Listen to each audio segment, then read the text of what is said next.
Assalamualaikum warahmatullahi wabarakatuh. Perkenalkan, nama saya Farhan Mawaludin dengan NIM 234172020258 dari kelas 2E Program Studi Teknik Informatika. Pada kesempatan ini, saya akan mendeskripsikan sebuah infografis yang berjudul Profil Kemiskinan di Indonesia pada bulan Maret 2024 yang dirilis oleh Badan Pusat Statistik. Infografis ini menyajikan data mengenai jumlah persentase penduduk miskin di Indonesia dari Maret tahun 2013 hingga pada bulan Maret tahun 2024, serta distribusi kemiskinan berdasarkan pulau pada Maret tahun 2024. Visualisasi ini memberikan gambaran tentang tren kemiskinan dalam satu dekade terakhir dan perbedaan tingkat kemiskinan antara daerah perkotaan dan pedesaan. Berikut adalah analisis lebih lanjut mengenai infografis ini. Ini dari tahun 2013 hingga tahun 2024. Pada Maret 2013, jumlah penduduk miskin tercatat sebanyak 28,17 juta jiwa dengan persentase 11,36% dari total penduduk di Indonesia. Artinya, dari setiap 100 orang di Indonesia, sekitar 11 orang hidup dalam kondisi kemiskinan.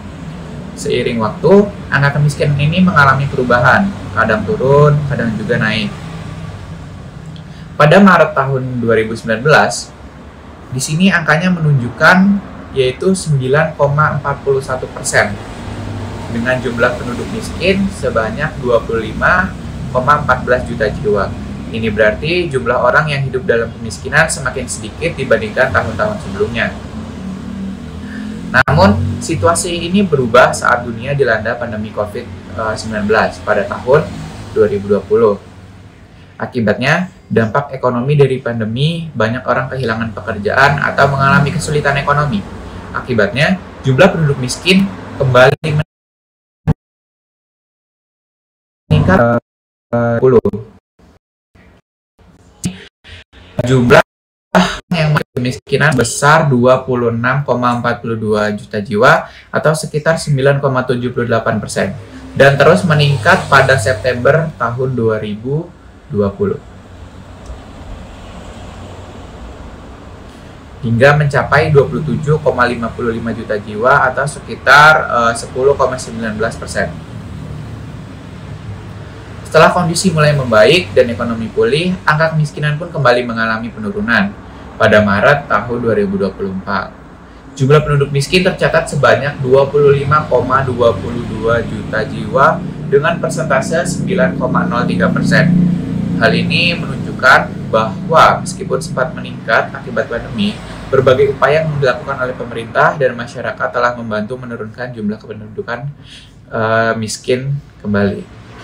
Jika kita melihat sebaran kemiskinan di berbagai pulau, Pulau Jawa tercatat memiliki jumlah penduduk miskin sebesar 7,80 juta orang, diikuti oleh Sumatera dengan 3,38 juta jiwa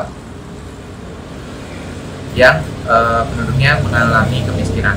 Namun wilayah yang paling memprihatinkan adalah Maluku dan Papua, di mana angka kemiskinannya mencapai 26,32%, yaitu menjadi angka yang tertinggi di antara wilayah-wilayah lainnya yang ada di Indonesia. Lalu di sini ada juga yang harus diperhatikan, dinamika kemiskinan antara daerah perkotaan dan juga perdesaan. Di Sumatera misalnya, terdapat kemiskinan sebesar 3,38 juta, jauh lebih besar dibandingkan perkotaan, yaitu 2,17 juta. Sementara di Jawa, polanya sedikit berbeda, di mana banyaknya penduduk miskin terdapat ada di daerah perkotaan. Penurunan jumlah kemiskinan dari tahun ke tahun memberikan sebuah harapan, namun kesenjangan antara wilayah masih cukup signifikan. Wilayah timur Indonesia, khususnya Maluku dan Papua, membutuhkan perhatian dan intervensi khusus untuk dapat mengejar ketertinggalan dalam hal pengentasan kemiskinan. Lalu, dari infografis ini dapat disimpulkan bahwa jumlah dan persentase penduduk miskin di Indonesia mengalami fluktuasi dalam satu dekade terakhir dengan tren penurunan secara keseluruhan. Namun, masih terdapat kesenjangan antara wilayah perkotaan dan juga perdesaan, serta perbedaan tingkat kemiskinan di berbagai pulau. Dengan adanya data ini, diharapkan pemerintah dan masyarakat dapat terus berupaya dalam mengurangi angka kemiskinan melalui kebijakan yang tepat sasaran dan program pemberdayaan ekonomi. Itulah deskripsi dari infografis yang dapat saya sampaikan. Wassalamualaikum warahmatullahi wabarakatuh.